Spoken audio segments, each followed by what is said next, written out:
Welcome to the Hampton Woven Dress collar and stand sewing tutorial. This sewing pattern is a skill level of medium to challenging, and by watching this tutorial you'll have a better understanding of how to put the collar and stand together and attach it to your new Hampton Woven dress. Before getting started, let's look at a couple of the helpful hints specific to the Hampton Woven dress. So seam allowances are 1 centimetre, remembering that they are 6 millimetres on the curve. This is true of when we attach the collar and collar stand to the Hampton Woven dress. When cutting out pattern pieces, make sure to clearly mark the notches. The notches become really important when attaching your collar and your collar stand. RTS means right sides together, WST means wrong sides together. We fuse the collar and stand pieces, and we're going to have a quick look at block fusing, which is what we recommend. And when you're putting a collar onto a neckline, it's really important that before you attach the collar, you do a small stay stitch to make sure that the neckline doesn't stretch. It will help for you to be able to get your notches to align and for the collar process to be a lot more smoother. We prefer the block fusing method, and we use a lightweight interfacing to do this. Now, the reason we like to do this is we find that it prevents shrinkage and it makes the whole process a lot easier. You cut out a block of fabric and you cut out a same block of your interfacing and you fuse them together. Now, all you simply need to do is put your pattern pieces on top of that block and cut from there, making sure that you cut both a pair of the collar and a pair of the collar stand to attach to your Hampton Woven dress. To your construction notes labelled collar and collar stand. Cut 2 collar pieces and 2 collar stand pieces from the block fuse fabric. Stitch around the collar and clip the points. Be careful not to cut through your stitching.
Press your collar, then understitch on the underside of the collar, close to the seam.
Turn the collar to the right side and press.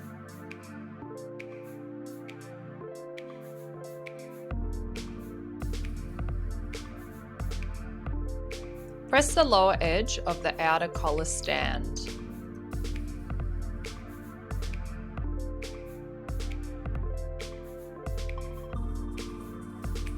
With right sides together and matching notches, pin the top edges of the collar stands to the collar, sandwiching the collar in between. Sew in place. Once this is done, pop your collar and collar stand to the side, and we will come back to attaching the collar at the end of the construction of your Hampton Woven dress.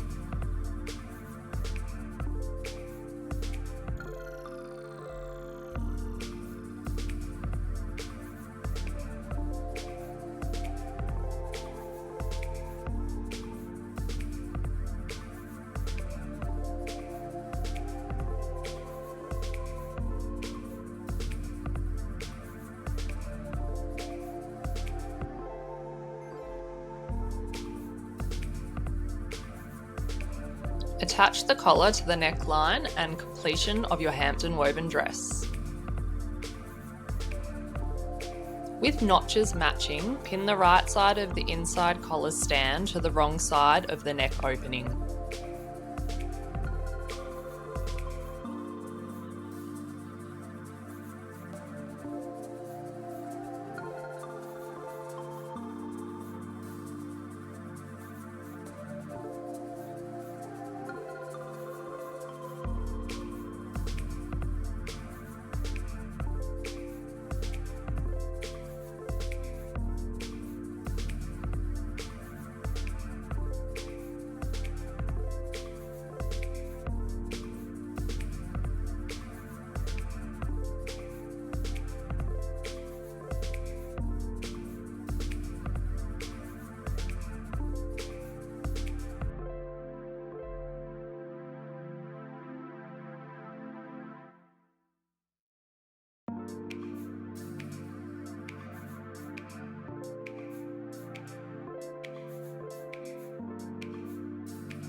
Sew the right side of the inside collar stand to the wrong side of the neck opening.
Pin the lower edge of the collar stand to the neckline, matching the notches.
Turn to face, press seams, and edge stitch 3mm from the edge, making sure the lower edge of the collar stand is caught by the seam.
Congratulations! Now that you've learnt how to attach a collar and collar stand to your Hampton Woven dress, we look forward to seeing you use this skill on various other style arc patterns. Some patterns that come to mind are the Clayton Woven Shirt, the Emerald Woven Dress, the Archie Woven Shirt or the Palmer Woven Dress, and there's many more on our website.